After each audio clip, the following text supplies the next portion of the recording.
Tyre 1 अगर आप clear करते हैं तो इतना आप में क्षमता है कि टायर 2 का भी आप लगभग 60% कवर कर रखें। सिर्फ 40% बचता है जो वो भी कवर हो ही जाए।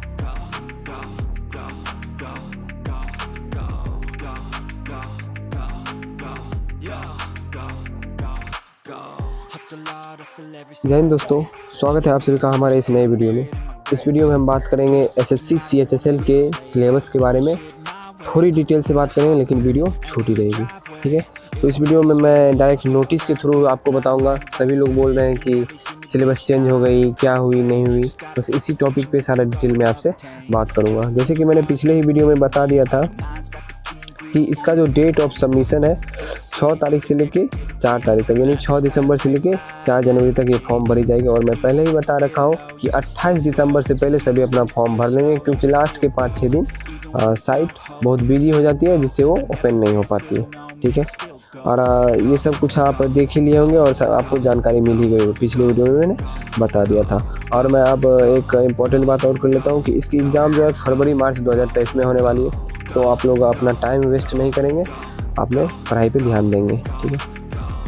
आगे बात कर लेते हैं।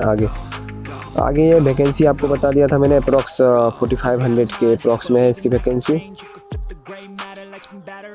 और आगे इसकी है जो भी एज लिमिट के बारे में मैं बता दिया था कि 18 से 27 तक इसकी एज लिमिट है। और जो इसकी क्राइटेरिया दी गई है, कितने ईयर की रिलैक्सेशन है किस कास्ट के लिए, वो आप देख लीजिए इसमें। बस यही रिलैक्सेशन है इसमें। आगे हम बात कर लेते हैं। मेरा बात करना है सिलेबस के बारे में। तो सिलेबस जो है, अब हम बात करते हैं सिलेबस पे। आपको पता ही होगा कि इसका टायर 1 टायर 2 एग्ज़ाम होता है, उसके बाद थोड़ी सी टाइपिंग ये सभी है। पहले तो आप जो है टायर 1 उसको कंप्लीट कीजिए, उसके बाद टायर 2 पे भी लोग बात करेंगे। सबसे पहले हम टायर 1 पे बात कर लेंगे। टायर 1 का देख लीजिए क्या है सिलेबस ये है कि सबसे फर्स्ट इंग्लिश लैंग्वेज, और इसमें लिख दिया गया है ब्रैकेट में बेसिक नॉलेज, और 25 क्वेश्चन रहेंगे, 50 मार्क्स के रहेंगे, ठीक है। दूसरा है जनरल इंटेलिजेंस यानी रीजनिंग में 25 क्वेश्चन रहेंगे, 50 मार्क्स के रहेंगे। अब तीसरा है quantity aptitude basic arithmetic skill, ये भी 25 नंबर के 25 क्वेश्चन रहेंगे, 50 मार्क्स के रहेंगे। और जनरल अवेयरनेस जो कि जीके जी सबको पता है, करंट अफेयर्स के साथ 25 क्वेश्चन रहेंगे, 50 मार्क्स के रहेंगे। और टोटल 100 क्वेश्चन में आपको मात्र 60 मिनट मिलने वाले हैं। तो सबसे इंपॉर्टेंट बात यही है कि इस टाइम को कवर करना, इस टाइम को कैसे कवर किया जाएगा, इतनी जल्दी कैसे क्वेश्चन को अटैम्प्ट की जाएगी। तो टायर 2 का ये मॉड्यूल है, ये मैं दूसरे वीडियो में बताऊँगा थोड़ी सी डिटेल से इसके बारे में। और एक इम्पॉर्टेंट चीज़ आपको दिख रही होगी, there will be negative marking of 0.50 marks of each wrong answer. अगर आप कोई 2 क्वेश्चन गलत करते हैं तो आपके जो मार्क्स आए हुए रहेंगे उससे 1 मार्क्स कट जाएंगे। तो आपको ध्यान देना है कि क्वेश्चन गलत नहीं करने, नेगेटिव मार्किंग भी है इसमें। अब हम बात कर लेते हैं इसमें टायर 1 के सिलेबस के डिटेल में। सबसे पहले हम बात करते हैं इंग्लिश लैंग्वेज के बारे में। इंग्लिश लैंग्वेज आपको दिख रही होगी। इंग्लिश लैंग्वेज में क्या दिया हुआ है, स्पॉट द एरर। दूसरा दिया हुआ है फिल इन द ब्लैंक्स। तीसरा सिनोनिम्स, होमोनिम्स और antonyms, spelling detecting miss spelled word. ये सब आपको पता ही होगा कि इसमें क्या क्या आता है। अगर आप इसकी तैयारी कर रहे हैं तो आपको पता होगा कि इंग्लिश में क्या क्या आता है। ऐसे नॉर्मली देखा जाए तो जो लिखा है सबसे लगभग 1-2 क्वेश्चन स्पॉट एरर से 2 क्वेश्चन आपको मिल जाएंगे। फिल इन द ब्लैंक से 1 या 2 क्वेश्चन मिल जाएंगे। साइनो एंटो आपको पता ही है, एक साइनो एक एंटो रहेगा ही। उसके बाद स्पेलिंग डिटेक्टिंग में 1 क्वेश्चन मिल सकता है। आइडियम्स फ्रेज में आपको पता ही है 2 क्वेश्चन रहेगा। वन वर्ड में 1 क्वेश्चन मिलेगा। इंप्रूवमेंट ऑफ सेंटेंसेस का 1 क्वेश्चन मिलेगा। एक्टिव पैसिव पता 1 क्वेश्चन रहेगा। डायरेक्ट इनडायरेक्ट 1 क्वेश्चन रहेगा। सफलिंग ऑफ सेंटेंस पार्ट्स आपको पता ही है कि 1 या 2 क्वेश्चन इसका रह सकता है। और ये क्लोज पैसेज और कॉम्प्रिहेंशन पैसेज ये सभी 1 क्वेश्चन रह सकता है। बस ये सब है, लगभग इसी से 25 का 25 क्वेश्चन मिल जाएगा आपको। अब हम बात करते हैं जनरल इंटेलिजेंस के बारे में। इसमें भी ज़्यादा बात करने की ज़रूरत नहीं है और इसमें ज़्यादा टाइम देने की भी ज़रूरत नहीं है। अगर आप एसएससी की तैयारी करते हैं तो आपको पता ही होगा कि इसमें ज़्यादा टाइम देने से टाइम वेस्ट ही होगा।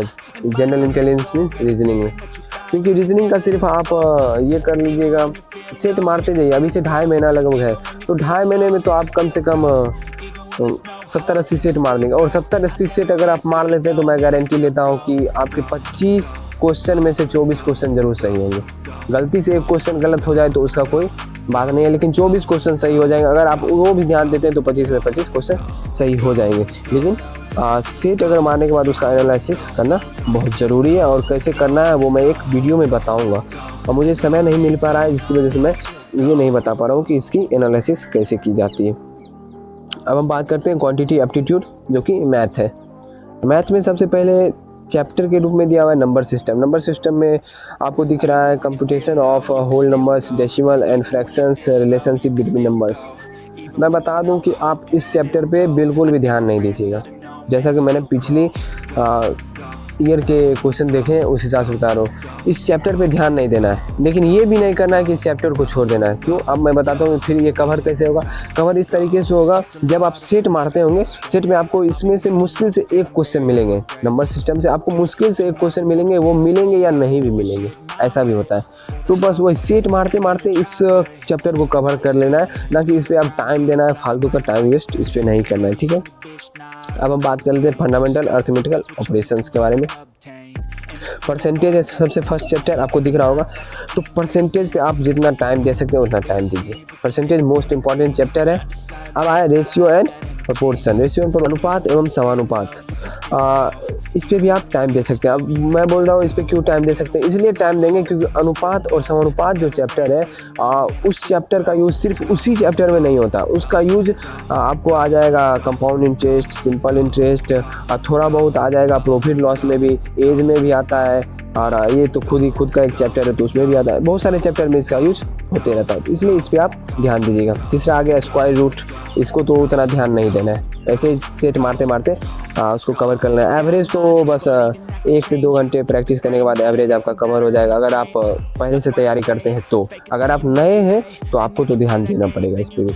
अब आ जाएंगे इंटरेस्ट पे, simple and compound interest. Simple interest से क्वेश्चन आपको नहीं आएगा, मैं बता दूं। अगर आएगा भी तो वो आप आसानी से बना लेंगे। दूसरा चैप्टर है कंपाउंड इंटरेस्ट। अगर कंपाउंड इंटरेस्ट से क्वेश्चन आ रहा है तो वो थोड़ा सा क्वेश्चन नॉर्मल नहीं रहेगा, थोड़ा मीडियम में रहेगा, इसलिए कंपाउंड इंटरेस्ट को थोड़ा सा अच्छे से तैयारी कर लेना। इस टाइप का क्वेश्चन जैसे कि 3 मंथ करके, और ईयरली वाला तो नॉर्मल क्वेश्चन नहीं रहेगा। 3 मंथ, 9 मंथ, 6 मंथ, जैसे रेट लगा देगा, 3 तिमाही रेट और 6 माही रेट ऐसे लगा देगा, तो उस हिसाब से क्वेश्चन रहेगा। तो उस टाइप का प्रैक्टिस कर लेना अच्छे से। अब आ जाते हैं next chapter, profit loss. Most important chapter है। प्रॉफिट लॉस से और डिस्काउंट से, इस दोनों मिला के कम से कम 1 से 2 क्वेश्चन रहेगा ही, ये तो कंफर्म है कि रहेगा ही। पार्टनरशिप से आपको क्वेश्चन नहीं भी आ सकता है, आ भी सकता है, तो इसका सिर्फ प्रैक्टिस कर लीजिएगा तो हो जाएगा। मिक्सचर एंड एलिगेशन, ये भी इंपॉर्टेंट चैप्टर है, इसको भी आपको कवर करना ही करना है। और टाइम एंड डिस्टेंस आपको पता ही होगा, टाइम एंड डिस्टेंस, ट्रेन, इससे 1 या 2 क्वेश्चन आएंगे। और लास्ट है टाइम एंड वर्क, ये तो पता ही होगा, इसमें तो क्वेश्चन आना ही आना है। ये अगर टाइम एंड वर्क से नहीं आता है तो नल और टंकी से आ जाएगा, और नल एंड टंकी से नहीं आता है तो टाइम एंड वर्क से आ जाएगा, इसलिए इसको भी कवर कर लेना, ठीक है। तो सारी बात मिला जुला के आ गई कि नंबर सिस्टम और फंडामेंटल अर्थमेटिक ऑपरेशंस, इस दोनों में से आपको क्वेश्चन आएंगे। जैसे टोटल क्वेश्चन अगर मैथ से 25 है तो इस दोनों में से आपको आ जाएंगे लगभग 12 से 13 क्वेश्चन। तो आपको इसको अच्छे से कवर करना है। अगर 12 से 13 क्वेश्चन अगर इस 2 चैप्टर से आ रहे हैं, मीन्स 2 सेक्शन से, तो आपको अच्छे से कवर करना ही होगा। तो अब हम बात कर लेते हैं आगे। ये आगे लगभग एडवांस सेक्टर में हम लोग एंट्री कर रहे हैं। सबसे पहला है अलजेब्रा। अलजेब्रा का आपको पता ही होगा कि उससे क्वेश्चन आना ही आना है। जैसे कि एडवांस में आपको दे रखा है algebra, geometry, mensuration, trigonometry, static chart. तो सबसे पहले हम स्टैटिकल चार्ट के बारे में बात करते हैं। स्टैटिकल चार्ट से सबसे लास्ट क्वेश्चन रहेगा सिर्फ एक क्वेश्चन रहेगा स्टैटिकल चार्ट से। वो भी लगभग लास्ट में ही डालता है, 25वां नंबर क्वेश्चन रहता है। अब वो चेंज कर दे तो एक अलग बात है, लेकिन लास्ट में ही रहता है। तो उसे भी थोड़ा टाइम देना है, ज़्यादा टाइम नहीं देना। वैसे तो ये स्टैटिकल चार्ट जो है वो सेट से भी कवर हो जाएगा, सेट लगाते जाइएगा वो कवर हो जाएगा एनालिसिस के थ्रू। तो आगे हम बात कर लेते हैं अलजेब्रा के बारे में। अलजेब्रा को आपको अच्छे से पढ़ना होगा, क्योंकि उससे 2 क्वेश्चन या 3 क्वेश्चन भी आ जाता है कभी कभी, तो इसको तो अच्छे से आपको कवर करना है। ज्योमेट्री से भी 2 क्वेश्चन या 3 क्वेश्चन आ जाते हैं, कभी कभी तो मैंने देखा है 4 क्वेश्चन भी ज्योमेट्री से घुसे हुए प्रीवियस ईयर पेपर में, तो इस पर तो आपको ध्यान देना ही होगा। अब बात कर लेते हैं मेंसुरेशन। मेंसुरेशन तो नॉर्मल चैप्टर है, बस एक बार आपको पूरा रिवीजन अच्छे से कर लेना है तो ये भी कवर हो जाएगा। 2 क्वेश्चन इससे भी आ जाएंगे और ट्रिगो से भी आपको 3 क्वेश्चन लगभग आ ही जाता है। तो ये सब कवर कर लेना है एडवांस में भी। Algebra, geometry, mensuration, trigonometry, spherical chart, इस सब से लगभग 12 क्वेश्चन आपको मिलेंगे। 13 क्वेश्चन अर्थमेटिक से और 12 क्वेश्चन एडवांस से, तो ये सब कवर कर लेना। अब आ जाते हैं जनरल अवेयरनेस यानी जीके के बारे में। जीके के बारे में मैं बता दूं, एसएससी की जीके बहुत कम लोगों को समझ में आती है। एसएससी में आप चेक कर लीजिएगा, अब बहुत कम लोगों का अच्छा मार्क्स रहता है जीके में, लेकिन अब कुछ धुरंधर लोग हैं जो अच्छे मार्क्स इसमें भी ले आते हैं, तो उनकी मैं बात नहीं कर रहा हूँ, वो तो अपवाद में। तो अब हम बात कर लेंगे जीके में आपको क्या करना होगा जो अच्छा मार्क्स आ जाए। मैं पूरा तो नहीं बता सकता कि 25 में 25 सही हो जाएगा, ये मैं कभी नहीं बोलूँगा, लेकिन मैं बता सकता हूँ कि अच्छे मार्क्स लाने के लिए आपको क्या करना होगा। और मैं सेक्शन वाइज बांट देता हूँ जीके को। एक जीके जिसमें हिस्ट्री, पॉलिटी और इकोनॉमिक्स, ज्योग्राफी, ये 4 चैप्टर रख देते हैं। और एक जीएस जो है जनरल साइंस है, जिसमें फिजिक्स, बायोलॉजी, केमिस्ट्री को रख देते हैं। और एक सेक्टर उसी जीके में ऐड कर दीजिए विविध। मैंने देखा है कि जनरल अवेयरनेस में जीके के सेक्टर से विविध से ज़्यादा क्वेश्चन रहता है एसएससी के एग्ज़ाम में। तो आप एसएससी के एग्ज़ाम के लिए विविध को ज़्यादा अच्छे से कवर कर लीजिएगा, जिससे कि ज़्यादा क्वेश्चन उससे टच हो जाए। तो विविध को कवर करना ही है, और ये सब के लिए आप प्रीवियस ईयर क्वेश्चन ज़्यादा अटेम्प्ट कीजिए। मैंने देखा है प्रीवियस ईयर क्वेश्चन ज़्यादा रहते हैं एसएससी के जीके में, तो इसे कवर करना ज़रूरी है। अब मैं बता दूं कि जीके से कितने रहेंगे, जीएस से कितने रहेंगे और करंट अफेयर से कितने रहेंगे। जीके से लगभग आपको मिल जाएंगे 10 से 12 क्वेश्चन। जीके से आपको मिलेंगे 10 से 12 क्वेश्चन, ये कन्फर्म है। लगभग 8 क्वेश्चन आपको मिलेंगे जीएस से, मीन्स साइंस से, और 5 क्वेश्चन लगभग में रहेंगे आपके करंट अफेयर्स से। तो करंट अफेयर्स को भी नहीं छोड़ना है। जो भी है आपका कोशिश रहना चाहिए कि 100 में 100% कवर करना है ये सब कुछ को। तो इस तरीके से आप इस चारों सेक्टर को कवर कर सकते हैं, चारों सब्जेक्ट को। तो हो गया, यही थी इसके सिलेबस की सारी जानकारी। तो आगे मैं टायर 2 के बारे में भी आपको पूरी डिटेल में बता दूंगा, लेकिन टायर 1 का एग्ज़ाम होने दीजिए। आप टायर 2 पे ज़्यादा ध्यान नहीं दीजिए। अगर टायर 1 अगर आप क्लियर करते हैं तो इतना आप में क्षमता है कि टायर 2 का भी आप लगभग 60% कवर कर रखें। सिर्फ 40% बचता है, जो वो भी कवर हो ही जाएगा। समय उसके बीच में थोड़ी बहुत मिल जाती है, जो अगर पढ़ने वाले स्टूडेंट हो तो वो कवर कर लेते हैं।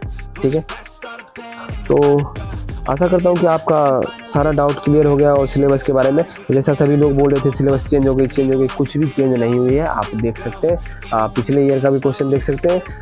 अभी भी नेक्स्ट आएगी ही बहुत जल्दी, वो भी मिला लीजिएगा। मैं बता रहा हूँ कि इसमें कोई चेंजिंग नहीं मिलने वाली है आपको, इसलिए आप लोग पूरे मन लगा के ध्यान दीजिए। और वैकेंसी तो अप्रॉक्स 4500 बताई जा रही है, और एसएससी का नियम है कि लास्ट में कुछ ना कुछ वैकेंसी बढ़ती ही है, घटती नहीं है, बढ़ती है।